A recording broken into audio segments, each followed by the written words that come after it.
All right, my friends, welcome to episode 164 of Prof and Dev Play Games. I am the Professor Larry at Prof Plays Games on Twitter, and over there is Anthony the Dev at SummerSpeak on Twitter. This week, we have so much to talk about, we didn't think we would. No.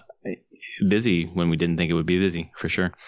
We're going to start with the Smash Brothers Direct. We're going to move into BlizzCon announcements, and then we're going to talk about the PS Classic, and then get into what we're playing. So first, I just want to dig right into the Smash Brothers Direct and just kind of get your overall top level impressions of what you saw. Holy shit. Nice. That's it's huge. And then they talk the spirit stuff now. Really, I guess that's the single player big portion of it. And I get to go around and collect all these things for my fighters that I can plug into my fighters, and so I have light RPG elements in my Smash Brothers now. Yeah, people were talking about it as a Smash Brothers gotcha game. And yeah, kind of.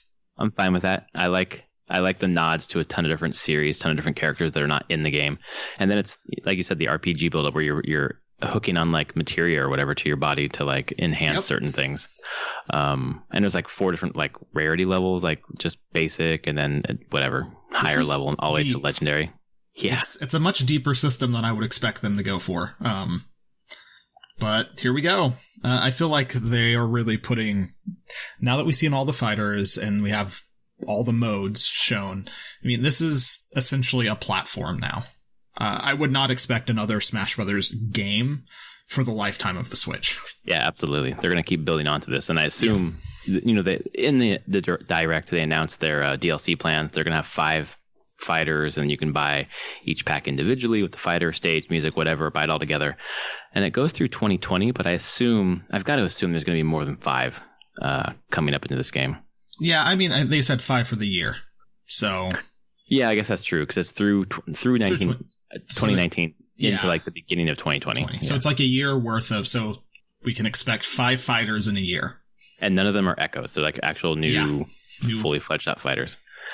Which makes me wonder, because they only said here's the new fledged full fighters. Right. Those ones have echo fighters. That's a good point. I don't know. I wonder if they would have said that would count. I don't know. In that total, because it's going to be a total of 75. Because Piranha Plant. Oh, I guess we should get into this.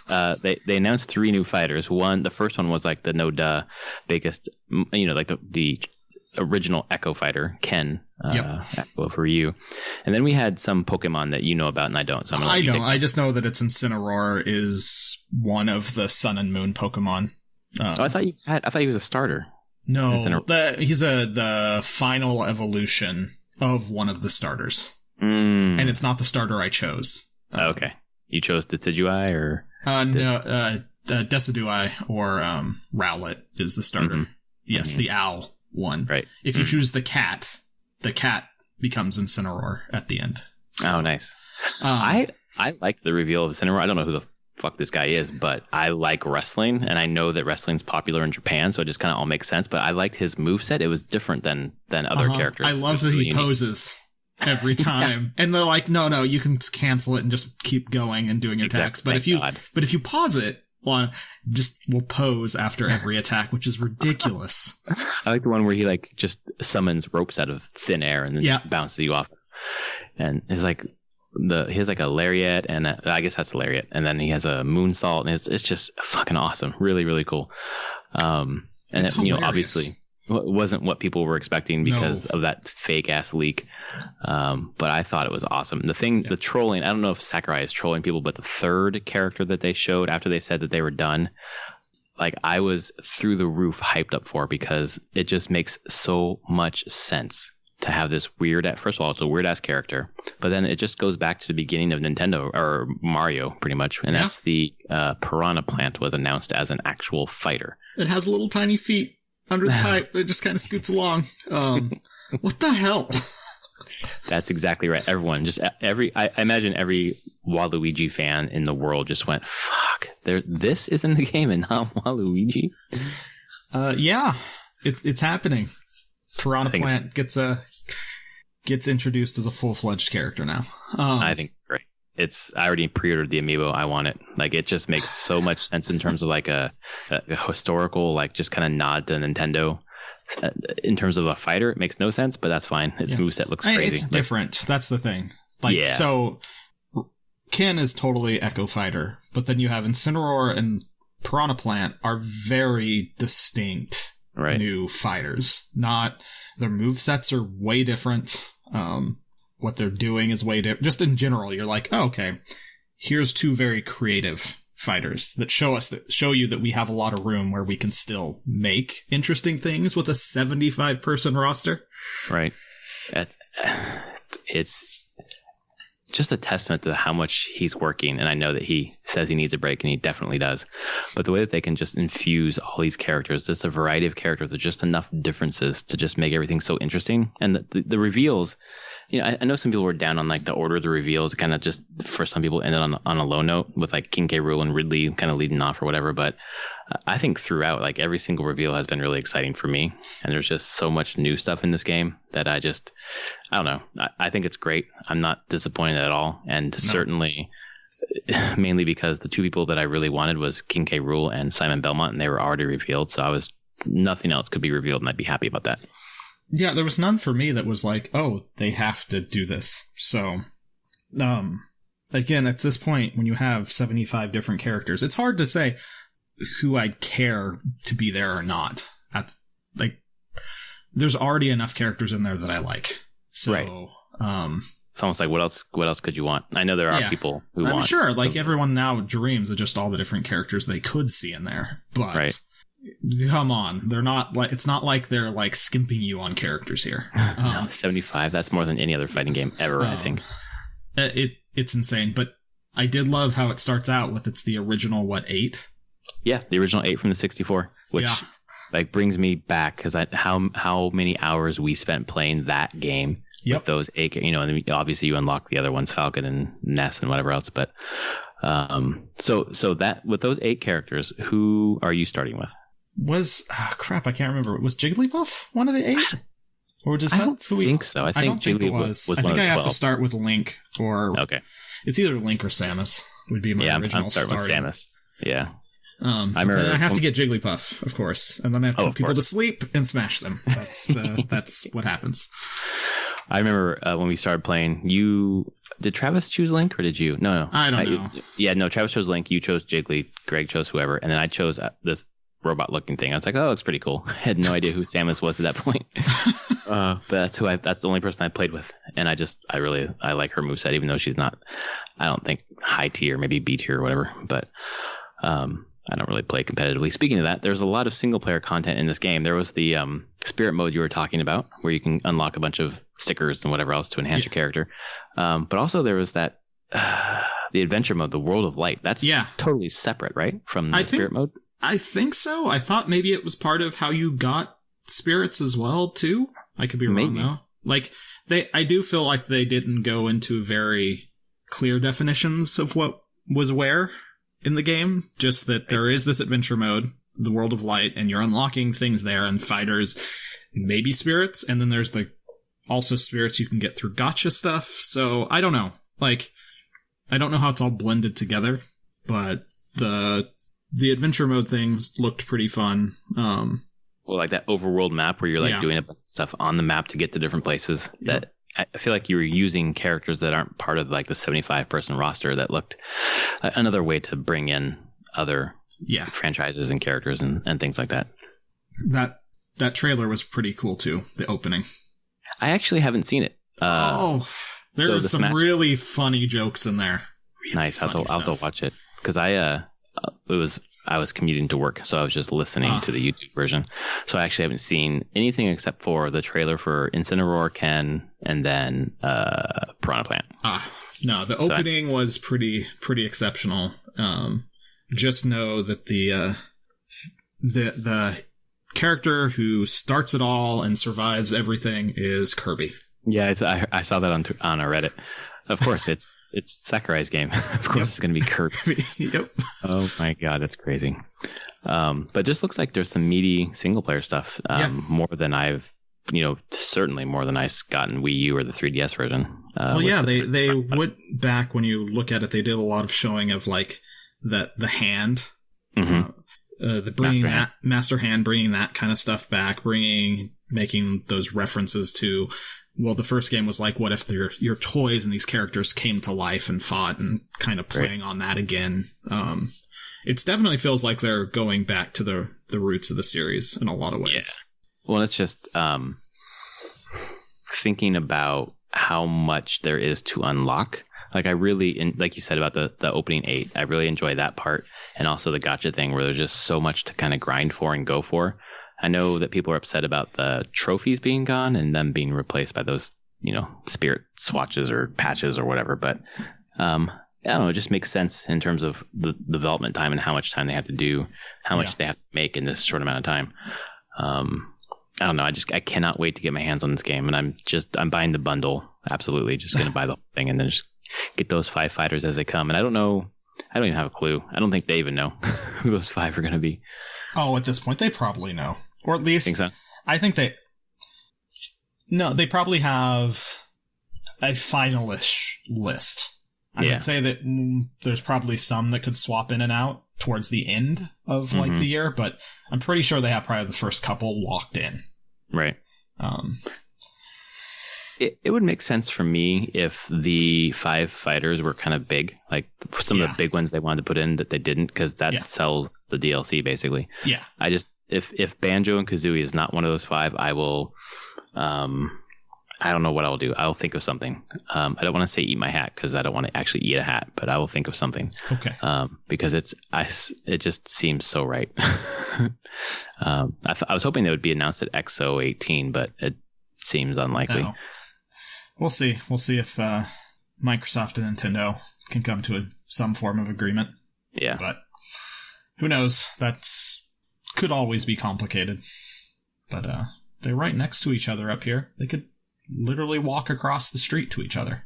Yeah, it just seems like Nintendo Japan is the one that calls the shots. They are the ones that call the shots. Nintendo doesn't call any shots. So, but overall, listening to the direct going up to work, I was just super excited, super happy. And then I started reading comments online, and I was like, "Oh, people aren't happy? Okay, well, I am. So whatever." It mainly comes down to like characters being left out and some online choices or whatever. But I don't know. There's just so much content. It seems so solid. So I'm happy. I would say that is whenever you get to see the vocal minority.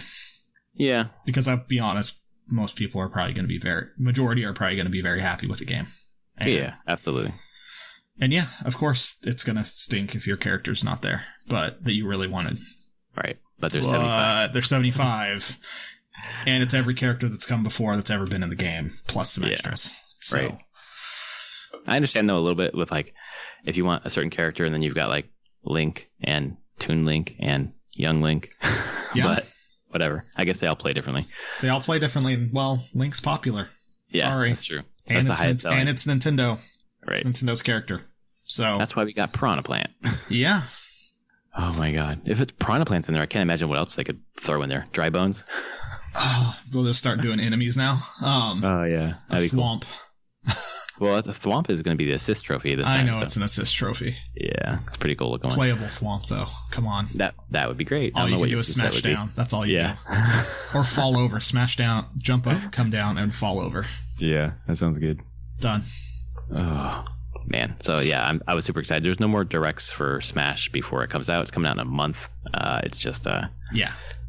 My plan is to have Odyssey beat by the time it comes out so then I can transition over to Smash because that's been taking up my gaming hours completely, and we'll get more into that later. Before we do, will you lead us through BlizzCon?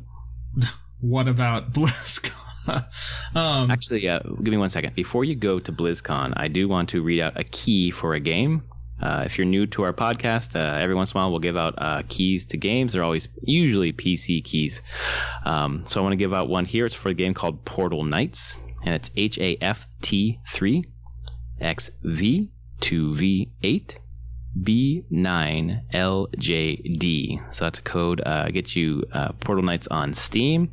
And just a reminder, if you like our podcast, please head over to your podcast service of choice and rate us 5 stars. 5 stars is always great. 4 stars is acceptable, and I don't think there are any stars below 4. So no, I don't think so.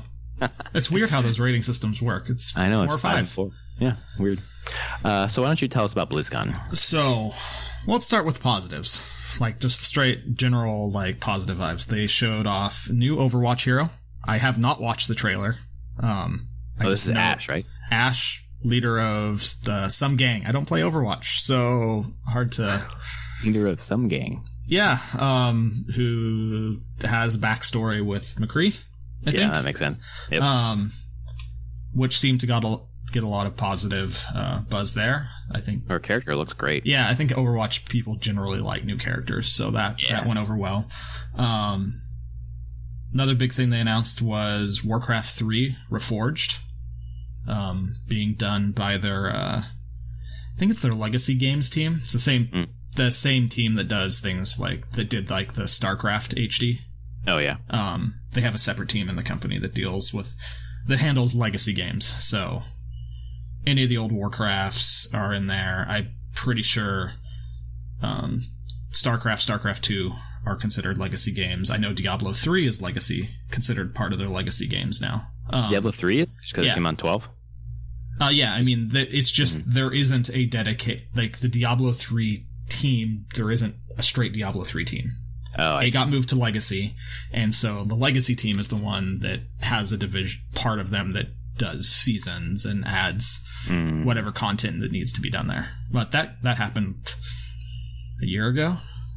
Not that they ever announced it. It was just things that I saw that were looking at job postings and just the way people had moved around the company. It was pretty obvious that Diablo 3 had been switched over out of the main Diablo team to Legacy while the main Diablo team was working on something else.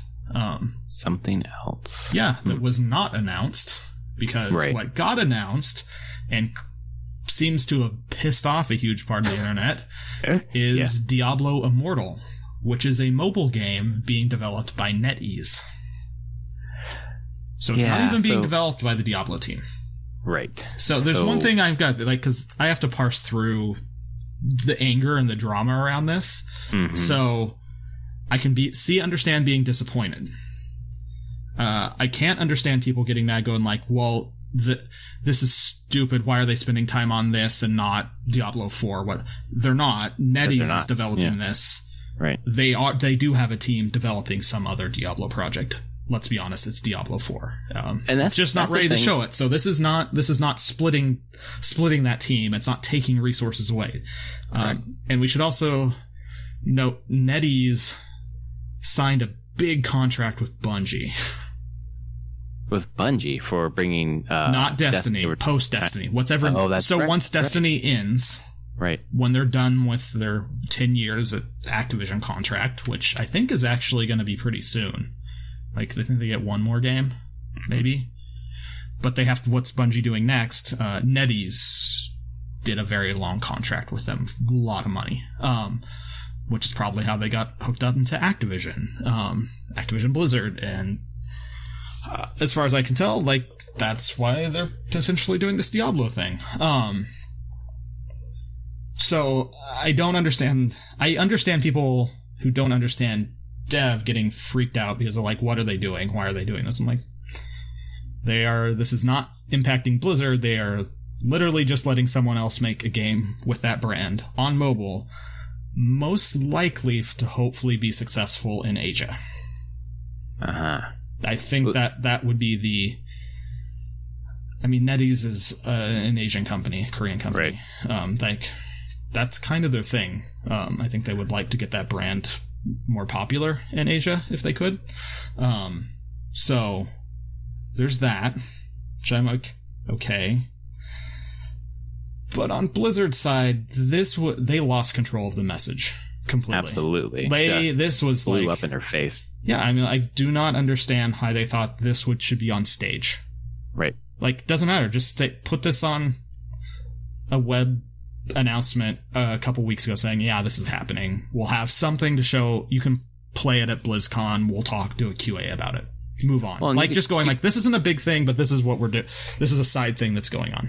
Well, you could see that kind of rumbling 3 or 4 weeks ago, whenever you said that they had listed Diablo being one of the big things after the main show or whatever, and then everyone just getting hyped up, and then them having to come out and say, just temper your expectations. It's not going to be Diablo 4 or whatever it was. But then they lost control of the message, because then people started getting all the rumor mills going like, it's a Diablo 1 remake. It's You're right. Diablo 2 remake. Their dreams just started going wild of like, well, if it's not Diablo 4, what could it be? And you don't announce this at BlizzCon. Honestly, it doesn't. This is not a center stage BlizzCon announcement. It can be a side thing. It can be playable there. It can be, but. Your perspective, though, kind of is where I finally settled on, because when I first heard it, I was just like, shit, that's not what I wanted. And then I quickly remembered the thing that I really want, they're still working on. And if I can't have that thing now, I get something else in the interim, I'm okay with that. I'm excited to see what it is. I still have more stuff to do in Diablo 3 anyway, so I'm not exactly ready for Diablo 4 at this point, so it's a nice thing to tide me over, and to have something on my iPad that I can play that might, if it plays well, like I'm willing to give it the benefit of the doubt, because it's not, as you say, meaning anything about Diablo 4 development not taking time or resources away. It's just as far as I can tell by the trailer, it's just using Diablo 3 assets for the most part. Well, there's some cool. I finally looked at the trailer before we got on this call today. There's a couple cool sections that are like totally different ways to fight than you do in Diablo 2 or 3. Where you're like going down a shaft on ropes and fighting as you're going down and stuff. It looks. I mean, Battletoads a tiny bit. But I mean, it's going to be a different experience in the Diablo world, which is fine. Well, and I don't see why that. I don't understand why people need to get so bent out of shape over this, because there's some people just taking it so personally of like, it's a slap in the face to the franchise and the fan. I'm like, no, it's not. Like, it's not going to weaken the brand at all. Even if it's bad, it will die and go away, and no one will remember it when Diablo 4 comes out. Like, exactly. And if it's moderately successful, they'll love it. It's making a bunch of money. Activision Blizzard will be happy. So I don't see it as like a thing to get all worked up about. It's just a thing, and it could be good. I mean, don't have to enjoy gaming on your phone, but it's a thing that exists. And we can get to what I'm playing later. One of the things I've been playing is Dragalia Lost. Oh shit, I forgot that came out. I've been playing, I just picked it up, I had a couple friends playing it again, said, hey, are you playing? And I had touched it when it first came out for a few days, but I really got back into it. I've done raids. You can do a raid in like 2 minutes. Oh, dang. Like, but it's an action RPG. Mm-hmm. And I mean, it's quick, like 1 minute, it's very quick to play, and I'm like, is it amazing? No. But it's pretty decent for a phone game. It's probably one of the better phone games I've played. And it has that feeling of ARPG with a couple abilities and quick dungeons and raids and co-op play. So are you tapping on the enemies? Is that what you're doing? How you're playing? No. There's no tapping on enemies. You put your finger down on the screen wherever you want, and you control your direction just by moving your finger around. Like, you just run in that direction, and you just tap anywhere on the screen to attack the direction you're facing, and it will autocorrect to enemies in front of you or to the side of you. Mm-hmm. And you can do swipes to dodge and things like that. It controls decently well. A little bit laggy and sometimes, but to kind of design the content around that expectation. So, and this is a Nintendo game. They developed it. It is Nintendo. Cygames developed it. Oh yeah, Cygames. Okay. But yeah, it's Nintendo. It's a phone game. Like, but as far as I know, it's making a shit ton of money for Nintendo. Like, nice. It's monetizing 3 times better than Fire Emblem Heroes did. Are you kidding me? Yeah, the average player spends $18 on it. Dang. Okay, which is insane. Anthony, are you average? No, I haven't spent any money on it yet. But I might, just because. But it's making a lot of money for Nintendo, which is another reason why Nintendo couldn't ignore mobile anymore. Right. Well, that's why what's happening with Blizzard too. You know, partially it's like, oh, is the marketing team kind of like leading the charge here? And maybe, but you're looking at the market. There's they're look at Hearthstone. Yeah, right. That's true. They're just like, let's take Warcraft. How can we take the Warcraft brand and make mobile money with that? Man, they made Hearthstone, and now they're like, well, how can we get Diablo or another franchise into that market? Again, it may not be good. Expansion of Diablo cards for Hearthstone. They could have done it. you have to believe at some point someone's like, what if we did a Diablo card game, and they decided not to do it. Yeah. It's probably not as much depth as they could find from the That's Warcraft. what my thought is there just isn't a ton of depth there. Right. So they're going with this action RPG on the phone. And reading the Kotaku article, it's they had someone play it there, and they were generally positive about that. It sounded like there was a lot that was unknown still. Like, they don't know the exact loot system yet. That's like, they just haven't worked it out. They're like, yep. That's got to be good. We know that that we want legendaries to be, like, build defining. Right. Like, they have some ideas, but they haven't nailed down an exact system on how they want to distribute loot, how it should drop, whole thing. Which I'm like, okay, this game's probably not super close then. God, the way it was sold though, or the way that the end of the trailer, like pre-register, hitting Google Play and whatever else, it seemed like it was coming out. Well, in the next 6 months or something. I but maybe pre-registered for Elder Scrolls Blades. Oh, and that's still not out. Yeah, that's true. Damn, I was hoping it would be sooner than later. I bet it will be sometime next year. But, yeah. I would expect later in the year as opposed to like earlier. Mm-hmm. Yeah, no, I'm going to give it the benefit of the doubt right now. It's not what I want, but it's not hurting what I want from coming out, so it's fine. And I wanted to ask you real quick about the remastered of Warcraft. That seemed like a really good decision simply because, and according to my understanding, we've got World of Warcraft, you got Hearthstone, both in the Warcraft universe, but there's not really been a Warcraft game in a while. Yeah, I mean, 3 and its expansion were the last RTS games. Okay, that was a long time. Early 2000s? Pre World of Warcraft. Right. Warcraft 3 was 2001. Okay, something like that. 2002. It was just like after Diablo 2 expansion or whatever. Okay, yeah, it just seems like a good one to go back to because obviously there's Diablo still singing right now with 3 and StarCraft's going with 2, so it'd be nice to go back to the original Warcraft. So. And 3 was really good. Mm-hmm. 3 had such a good story. It's probably still one of my favorite RTSs of all time. Might be a good one for me to jump in on. Yeah, I think so. It's still RTS, and it could be slow and cumbersome at times, but it definitely had I have very strong memories of certain story beats in that game. And I would be happy to play those again. Especially some of the cutscenes, there are some just gorgeous cutscenes in that game. Just direction and music. God. Yeah, I have a lot of nostalgia for Warcraft 3.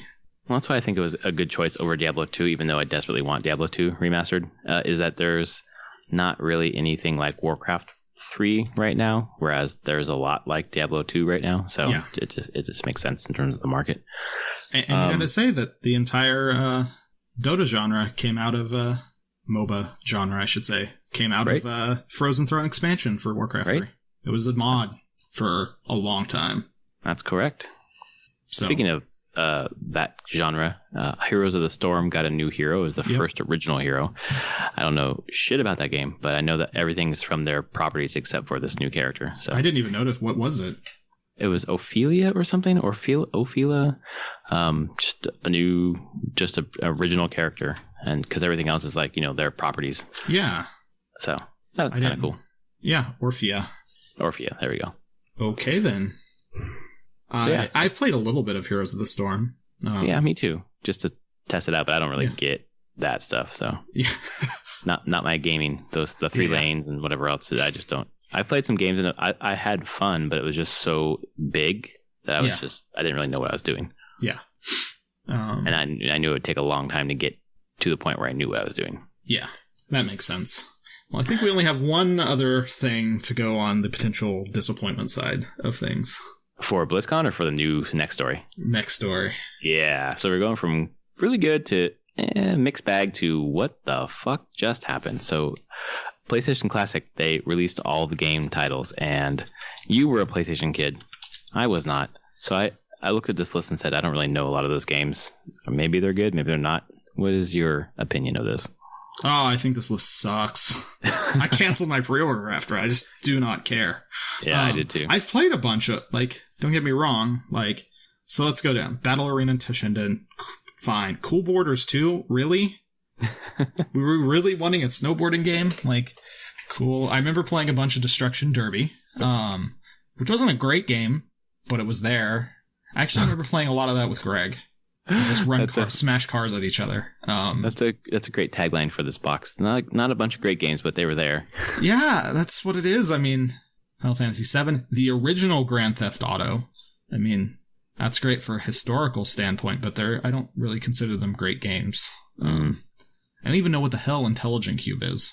I've heard of this list of the ones that are not like the big ones. This is the one that I've heard people be most excited about. Really? Some sort of like clue. puzzly kind of game that it's hard to play now, I guess. Jumping Flash? I have no clue. Never played like that. Never heard of it. 3D platformer. Mm-hmm. Of course, Metal Gear Solid. There's a good one. Mr. Driller. Mr. Driller is awesome. I played Mr. Driller on a different system, though, because there's many sequels to it. It could have been Dreamcast or PS2. I don't know if there's ones but it wasn't PS1. It was sometime in college when I played it. Oddworld, the original Abe's Odyssey, sure. Historical. There's not a lot of nostalgia for that one. Rayman, the same way I think they did. There's much better Raymans now than the original one. Resident Evil Director's Cut. Okay. Did they remake that already? Yeah, they certainly did. They remade every Resident Evil. Yeah. Revelations Persona. I mean, I think that's one. I think it's the first Persona game? That's first Persona, yep. Which is great for people, again, historically to see, but I think is more based on the success of Persona now is one people like, oh, look at this like thing that wasn't hugely successful back in the day. Ridge Racer Type 4, so your arcade racer. Super Puzzle Fighter, awesome game. Siphon Filter, which was like poor man's Metal Gear Solid. I mean, it's Sony Bend. That's who made it before they got bought and became Sony Bend. But I don't have super fond memories of that one. Tekken 3. Tekken's always good. Tom Clancy's Rainbow Six. I played that on PC. Pretty sure. I played a Rainbow Six on the PC back in high school. Of course, Twisted Metal, and then Wild Arms. Like, this list, I mean, so I think I went through, I was like, you're not going to give me any other Square games, huh? Like, this is right, it. That's what was the standout for me, that they're not there. There's no tactics. I wouldn't expect tactics, but I would have expected potentially other Final Fantasies. Chrono Cross. Yeah, Chrono Cross, Bushido Blade would have been one. If they're trying to get like a mix of different genres, like Square put out a whole bunch of really good different genre games back on the PS1 day. They weren't just RPGs. This game called Einhander, which was a shmup R-type like that was this 3D crazy thing where the camera would move in weird ways. It was really good. I was expecting some of like hidden gems like that to be on here. I was expecting Crash Bandicoot to be on here. Spyro. Yeah, the remakes really throw those out the window, I think. Yeah, there's a remake of Resident Evil. It doesn't matter. I guess Activision was like, no, you don't get to use those. I think it's more about Activision, exactly. I don't know. Like, I look at these, I'm like, no. I'm not buying a system for these. I'm just not. Yeah. And for me, my nostalgia for PlayStation isn't enough to own a Mini. So I canceled mine as well. But I want to give you a different list. I want to get your take on this list. Arc the Lad 2, Armored Core, Resident Evil, Director's Cut, Final Fantasy VII, G Darius, Gradius Gaiden, Intelligent Cube, Jumping Flash, Persona, Metal Gear Solid, Parasite Eve, Saga Frontier, Ridge Racer 4, Street Fighter Puzzle Fighter, Super Puzzle Fighter, whatever, Tekken 3, Toshinden, Wild Arms. Does that list sound better? That's a much better list. You know what that is? What's that? That's the Japanese PlayStation Classic. Oh, for fuck's sake. Seriously. That's the fucking PlayStation Classic that's coming out in Japan. Oh, God. That's to me, that's a significantly better list. That is a much improved list. The only one, there's a game that's not listed on here. I know they don't want like a ton of racers, but where the hell's Gran Turismo 2? That's a good point. Like, that to me is the definitive racing game for the PS1. Like, I put 1,000+ hours into that game. Well, and you associate Gran Turismo with Sony, so it's so surprised it's not on here. Yeah, and 2, I mean, they could put 1, but 2 was basically one with 800 cars, or some ridiculous number of cars. It probably wasn't 800, but hundreds of cars that was just huge and open. You could do so much and play that game for so many hours. And it's just not here, and it really surprises me. Yeah, that's the one that I'm shocked isn't here, because Sony owns it. They made it. Right. And also, I'm just a little surprised. What's with the arbitrary 20 games thing? Like, why? Just because Nintendo did, or space. What? These probably take a lot more space on a flash drive. Yeah, that's true, I guess. I mean, they're disk size. Like, Final Fantasy VII is gigabytes. Yeah. I just wonder how quickly someone's going to hack this and let you put whatever you want on there. ROMs on it? Yeah. That seems probably like pretty quickly. Yeah. But, I don't know. Maybe it'll be worth it at that point. Yeah. But still, it's really disappointing. Yeah, the Japanese one sounds way better. Yeah. Well, they put Parasite Eve? Really? Parasite Eve. Yep. Parasite Holy Eve. Shit. That's what people wanted on this one for sure, and it's on the Japanese one only. Oh, I totally have fond memories of Parasite Eve. Played the crap out of that. Guess you got to import the Japanese version. I guess so. I mean, they could do Tactics, they could do Vagrant Story would be a gem. Like, that's one that, like, sold poorly during the era, but is like, people now are like, holy crap, this is an amazing game. There's so many games they could put on this thing, but... Symphony of the Night? I mean, I know it just got remade or whatever. Doesn't matter. Or remastered. I know. That's disappointing, but... Oh well, move on. I'll take the $100 and put it towards something else, which I will tell you right now, and it'll be related to what I'm playing. The PSVR bundle is $200 at Target with Moss and Astrobot, which are both $40 games. So it brings like the PSVR down to like $120. Ooh. So I'm going to take the $100 and apply it to PSVR on Black Friday, and I'm gonna, if I can find one, I'm gonna take the plunge. That's cool. Yeah, I'm hoping that I can find one.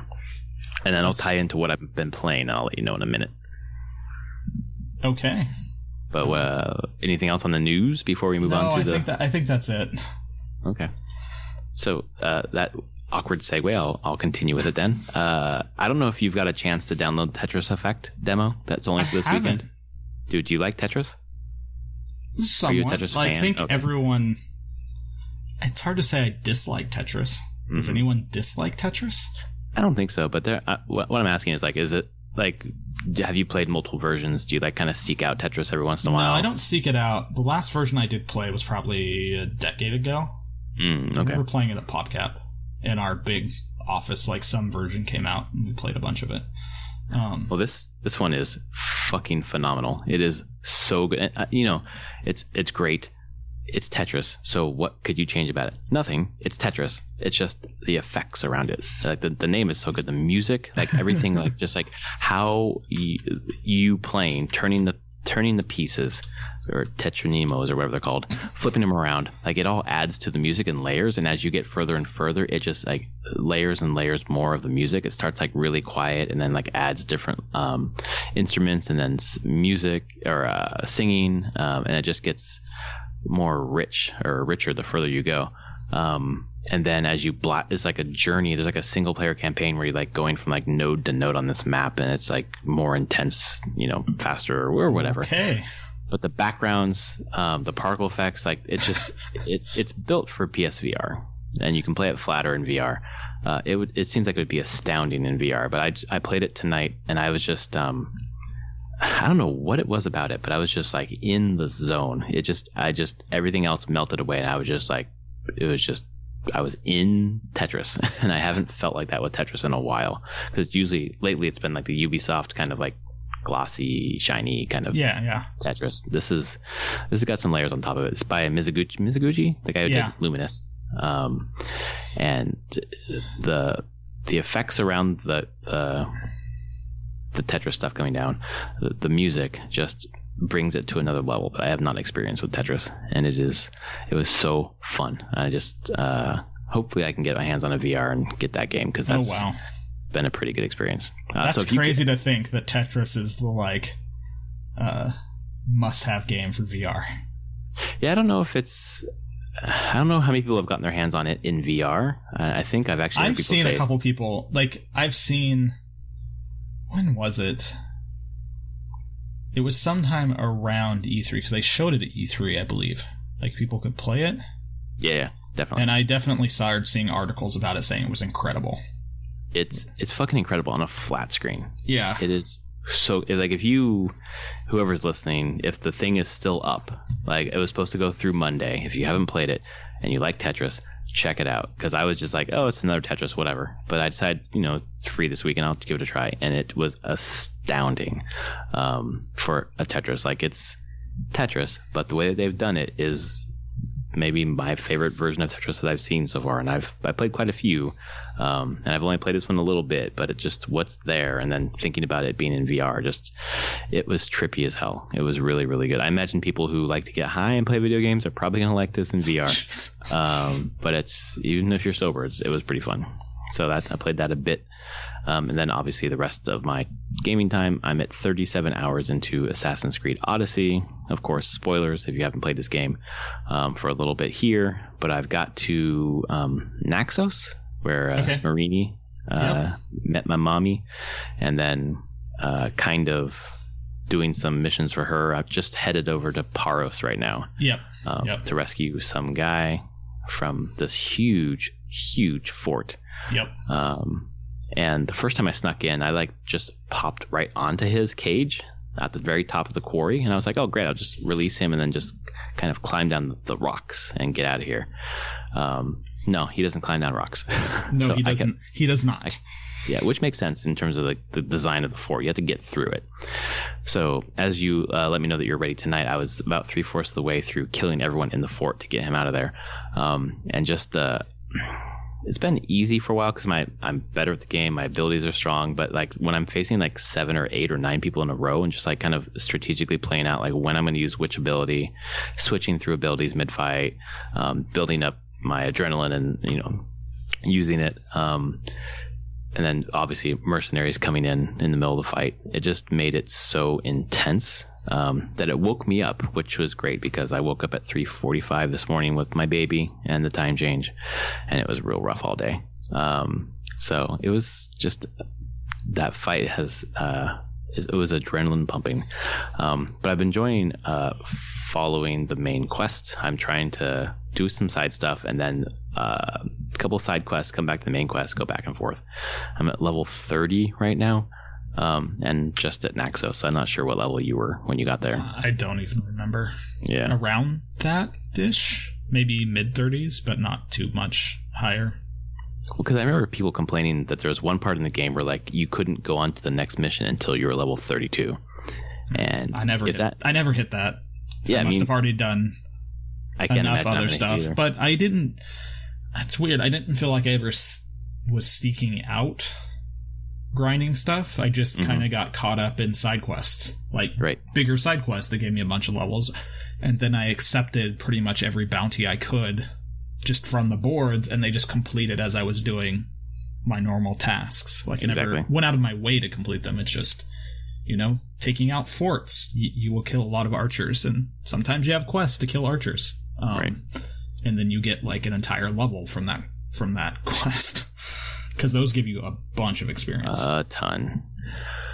Well, it's just, I went over to Naxos, and then I somehow saw an Argolis. I missed a main quest, like the exclamation point or whatever.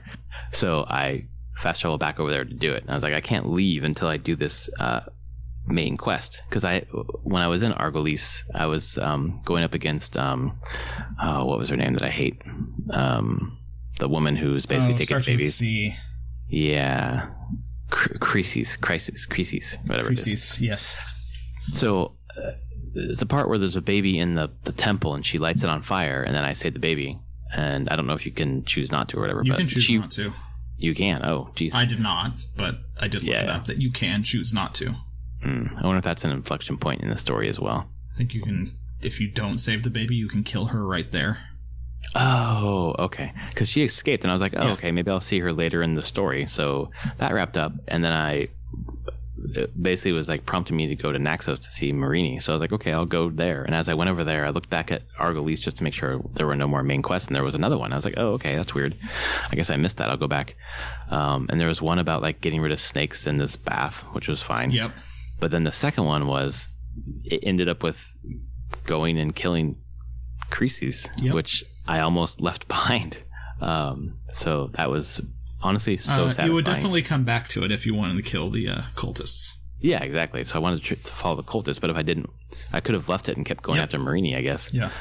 Which was surprising me because it seemed like the culmination of like the Argolis storyline, and I almost left it behind because I was moving on.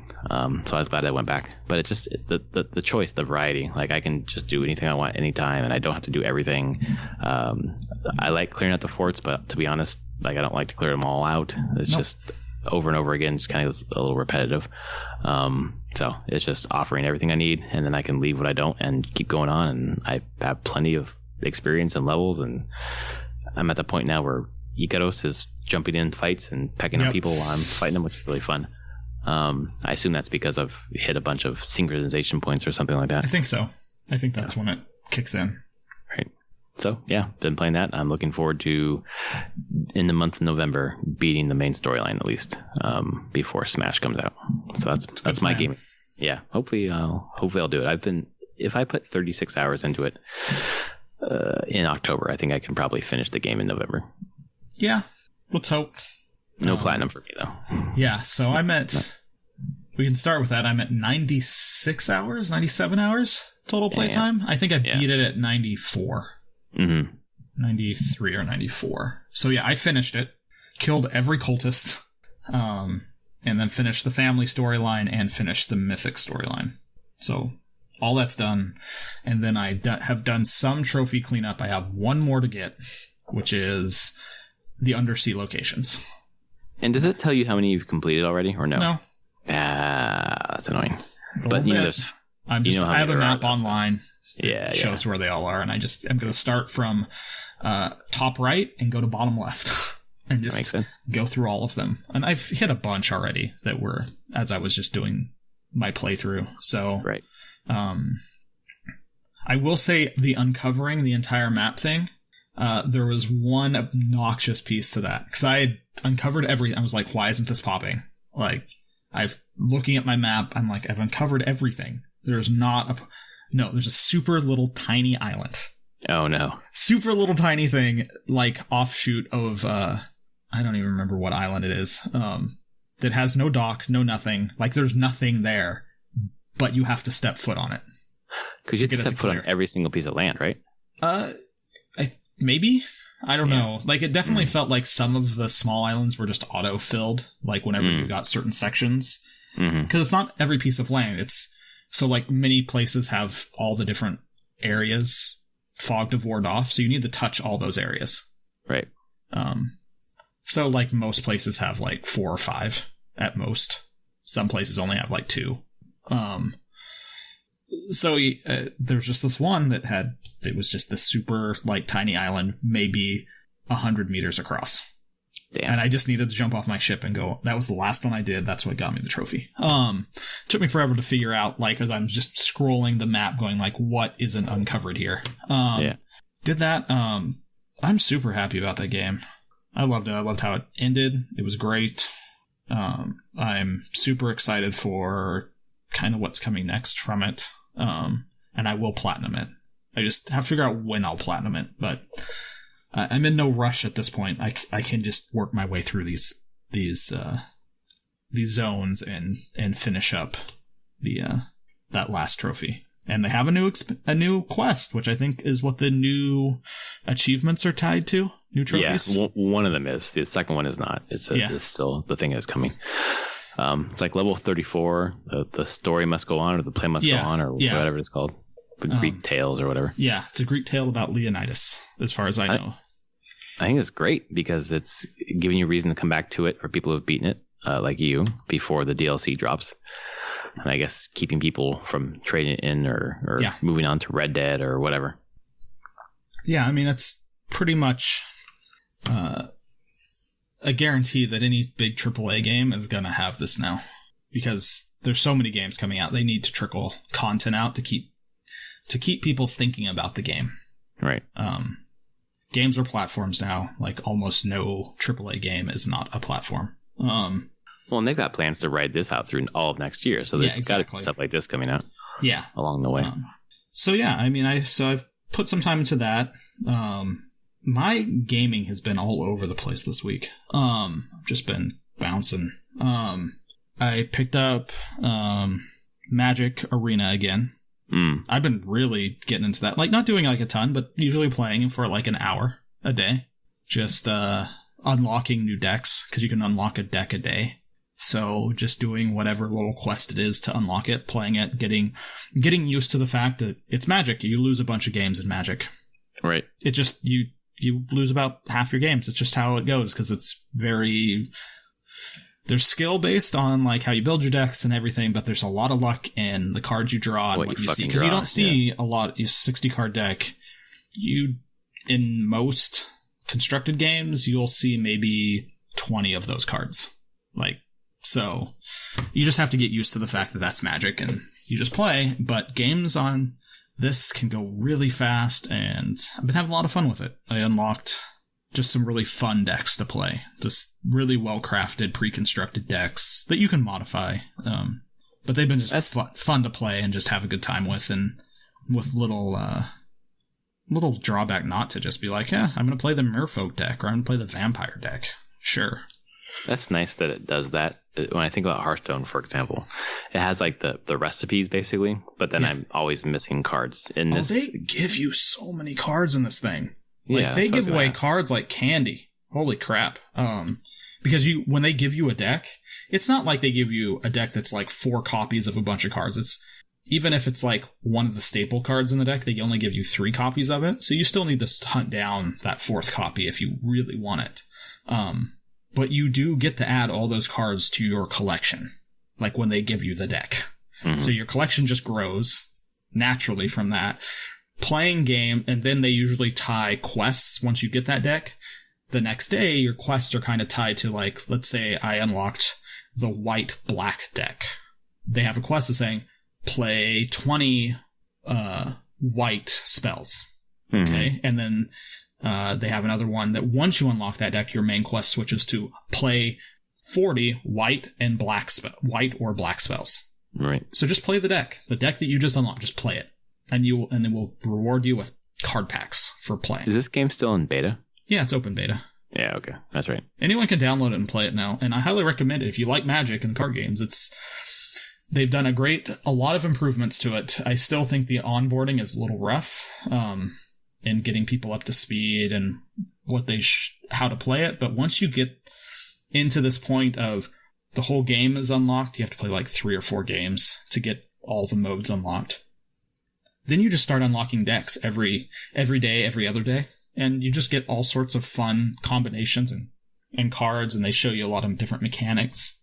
Like I just unlocked the Merfolk deck today, which is blue-green, and it's a swarmy deck that just throws tokens out everywhere, and it's just a ton of fun. Totally different than I've played before, and the general, like, just standard just play, it's just like, they have like one major mode. It's not competitive play. It's just play. Just play a game.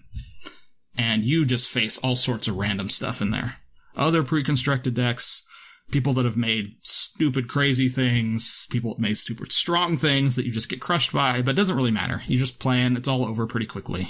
10 minutes, 15 minutes. So, been having a lot of fun with that. Just, getting to play some card games and get my mind in a different place. I mentioned I played Dragalia Lost. Right. Which so I don't have to put a lot of time into. I usually can put like... It's mostly in the morning when I'm laying in bed before getting up. I just put like 15 minutes into it and do some raids, do some daily quests and stuff because I have friends playing. And you can just build a class or a character or it's a group of characters. In Dragalia? Yeah. It's a gacha style, like just collect characters, build teams. Right, okay. Based on elements, and they get level up and get stronger, and you craft weapons and have dragon powers that you power up, and the whole thing. I mean, it's definitely just a free-to-play mobile game, but It's very fast to play, and generally, I would say a nice little time sink whenever I'm taking a crap as well. Like, hey, look I'm sitting on the toilet, I can play this for a while. Although that's now switched because I can play Diablo 3. God, yeah, I was going to ask how... There has not been any toilet Diablo 3, I will say. Yet. I have a level 70 Necromancer. On Switch already? Yeah. Oh my god, man. I'm like tier 3. I'm not tier 3. I did Torment 2 stuff this evening. So, yeah, I'm at season. It's all the seasonal character stuff. I started one, blasted through that reasonably fast. Let's see. What am I at time-wise? How do I tell? I don't know. I think I probably only put 10 hours or so into it. I think I'm pretty good about knowing how to level a character now. I've done it a bunch. So, it's amazing on the Switch. I love it. I can just play it wherever I'm at. I can play it in bed. I can play it on the couch without TV on. I can play it. And the performance with all the particles and spells. It's solid. Awesome. I've never seen a frame drop at all, ever. I don't know how. I know how they did it. The textures aren't as high res. It's not running at like 1080, but right. They didn't skimp on the particles or the amount of mobs on the screen or anything like that. Man, I can't wait to play this game. Yeah. On the go. It's really good. I'm just waiting for someone like you to play. Yeah, I won't be able to get it till December, so he'll be waiting a while, unfortunately. It's so good though. Yeah, I just can't justify getting triple dipping right now. Yeah, I shouldn't, but it's awesome. I have a chicken that follows me around now, so I'm pretty happy about that. Oh, that's right. Yeah, have you gotten the Ganondorf armor yet? Is that I could transmog to it. They just give it to you. It's a transmog recipe, so you can. Got it. I could make myself look like Ganondorf, but I don't care. Right. Yeah. I just have my chicken that runs around and picks up gold for me. It's a fantastic, pretty useful chicken. Yeah, it's a fantastic version of the game, though. Awesome. It has everything, as far as I can tell. It's not. They didn't cut any features or change anything. It is the full game plus all expansions and DLC that they've put out. So, I like how you can jump right into adventure mode without having to do the story all over again. Yeah, even though I did some of the story again. Yeah, it's just fast, and it's a great way to get some levels under your belt. Usually, playing to the Skeleton King is a good point to just play through the story until there, and then jump to adventure. Right. And yeah, then I just did bounties, rifts, whatever. Just did all the seasonal journey stuff to work my way up. I'm working on the third part of the seasonal journey, so I can get my fourth. No, I'm working on 4. So once I finish this 4th one, which means I need to be able to run a Greater Rift level 20, which will take a little bit. I'll have my 6-piece set, free set. And then you get to keep that after the season's over. Yeah. The character. That's great. Any of these characters just transfer back to being normal. Or you can choose to rebirth them into a new season if you want to. But they don't keep any of their stuff. No, they don't keep any of the stuff. You just keep the name and just roll the character back into playing it again. Yeah, makes sense. Yeah, I have no complaints with it. It's been pretty amazing to see how well it runs on the Switch and how just optimized it has been for this hardware. Man, if I had that when I was in my early years of college playing Diablo 2, have that portable on something like the Switch. Oh, it would be bad. That'd be so bad. I would have probably failed some classes. Diablo 2 came close to making me miss classes and not do well in school. So having it portable would have been even worse. Yeah. Yep. Oh my god. Months of my life. I could go to class, or I could sit here and grind Mephisto for more. Or I could bring it to class and grind in class. I could grind Mephisto during class. Yeah. Unfortunately, where I went to school, that wouldn't fly. All my classes were way too small for that. Yeah. The professor would be like, "What are you doing?" It's not the auditorium where they don't care. Right. Well, now with Diablo coming to mobile, we'll be seeing some of that in our classes. Well, my classes. Oh, God. Maybe not that's my classes. true. Somewhere on campus, I'm sure. So yeah, that's kind of what I've been jumping between. Yeah, that's a full plate. Yeah. It's been, obviously it's the fall. Lots of good games, so. Yep. But no more games until Smash now. Yeah. Like, that's the next big one. That's how I've been too. I really wanted to. I told myself when I bought Odyssey, this was going to be the game. I was not going to buy another one and like get sidetracked, and I was going to beat it. And I've done a really good job so far, so I want to stick to it. Because if I get Diablo for the Switch, I'm just going to play it. So I'm like, I got to. And then Smash. Oh my God. So there you go. So Smash can come out, and you can get Diablo 3 around the same time. And then we can just play Smash and Diablo, depending on if we want to do co-op or punch each other's face. Yes, that's exactly what's going to happen. I'm going to get both of those once December rolls around, and I roll. Well, once I roll credits on Odyssey, I'll pick up a. Oh, and I will say you don't roll credits. Okay. There is no actual credits. Like, well, you can go watch the credits from the main menu, but they never actually roll credits. So you don't kind of feel like you beat the game then? No. You get a conclusion to the. There's like 2 conclusion kind of cinematic type things that feel very closure. You get kind of like a prologue, and then you're prologue? Not a prologue, sorry. Epilogue. Yeah. Oh, I'm like, shit, it's starting over. No. You get an epilogue, kind of an epilogue quest-ish conversation. Yeah. And then you're just in the world. Do what you want. Yeah. Well, it's, built as a platform. Like, we don't want you to think it ended. Keep going. Yeah, I mean, it hasn't ended. So. Yeah, right. In that sense, like, most of the story is done. The cultist for me was totally done. I hunted those assholes down. All of them. After this Chris's person, I want to kill them all. Like, so, do you have any guesses who the sinner would be? The ghost. I know it's a woman. Okay. Do you have any other clues unlocked on her yet? Probably haven't really read into them because I've only killed probably 8 to 10 cultists. Okay. I'm about to get the last piece to upgrade to spear level 4 or 5. Okay. 4 probably. 5 is a big one. 5 unlocks a lot of abilities. That's the thing. A thing, lot of things are gated. I keep getting a bunch of abilities and I can't use them really well because I don't have level 5 unlocked yet. Yep. So I'm like putting them into like hunter stuff that I don't want. So because my assassin and my warrior stuff, everything that I have is maxed out so far. Yeah.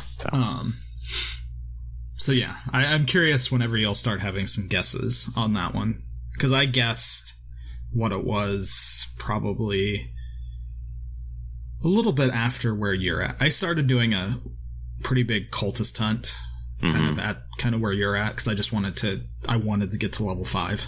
Yeah, I guess I do have one guess, and it's just because I don't like this person very much because they killed Phoebe. But other than that, not really. Like, Aspasi is the only guess that I have. So, I mean, that's a reasonable one.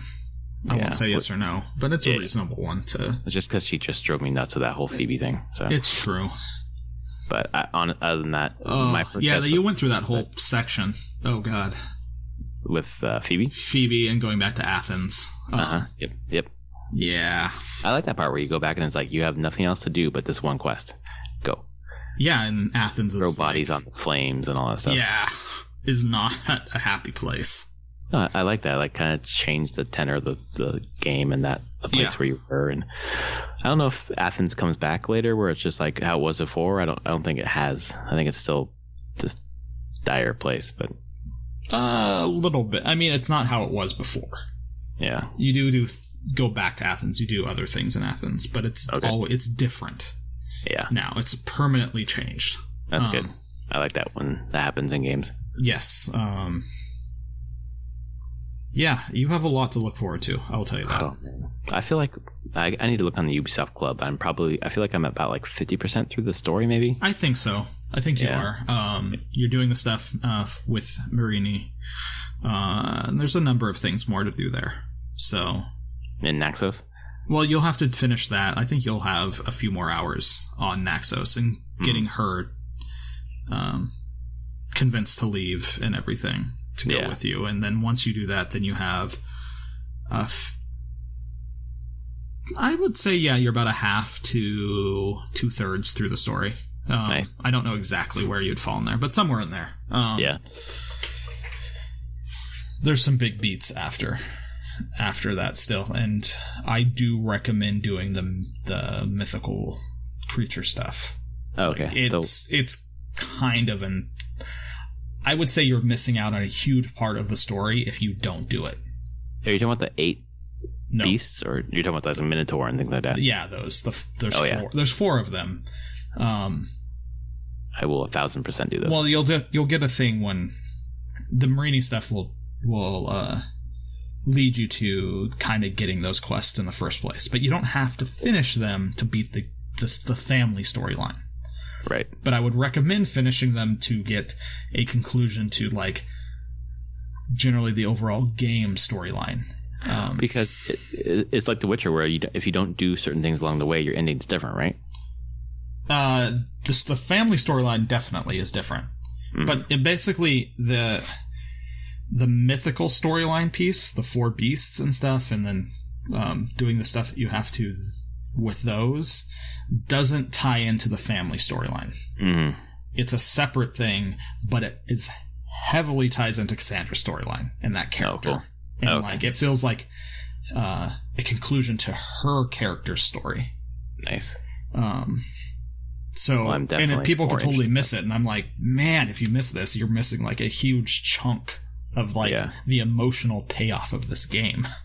Awesome. Well, I'm gonna make sure to keep my eyes peeled for that. I'm also trying to swear at the Medusa fight, because goddamn. Oh yeah, it's not as hard as the boar though. Not as hard as the first boar? Not as hard as that first boar. Oh, wow. Okay. Goddamn boar. But Medusa is probably the hardest of those fights. Okay. I also want to keep my eye out for some of those really good side quests, like the Mykonos one. When I went to Mykonos, there were no quests. So which is really weird to me. I don't know when that unlocks. Yeah, that's what I'm wondering too, because I wasn't ever told to go to Mykonos. Oh, no, I went there once with the woman who I took away from the city or whatever. And Barnabas gives you the quest. Oh, well, I have not gotten a quest from him. There'll be a point. So did you dock at Mykonos? Just normal dock? Yeah, because I had to bring that woman. Mm-hmm. And then you got off and everything? Yeah, I got off and started exploring. So there should be a point where maybe you'll need to go back. Something will happen saying go here again. Or I had them both, those quests, at the same time though. Mm-hmm. So I don't know when, but it was Barnabas that gave me the quest to start. He's like, hey, there's something here to be doing. There was a short cut scene where he gave me the quest. Okay. Well, I'm glad I haven't missed it then. I don't think so. But I'm wondering what's supposed to trigger it, so I guess I got to figure that out. Yeah. But it's just, I don't know, almost nearly 40 hours in. It's different than Origins. 40 hours into Origins, I was like, yeah, I'm kind of done, ready to move on.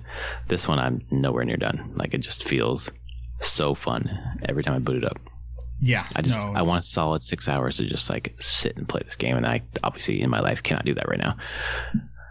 Unless I want to stay up till 4 in the morning, which is when I get up with my baby. So speaking of that, I should probably wrap this up pretty soon. Yeah. It's been a long day for this guy. But thanks everyone for joining us for episode 164 of Prof and Deb Play Games. Again, he's at Summerspeak. I am at Prof Plays Games. We're here every Monday morning. That's when you can download our show, talking about PS4, Switch, sometimes Xbox and PC. And if you like our show, go ahead and give us a rating, and we'll see you next week. All right. Later, everyone.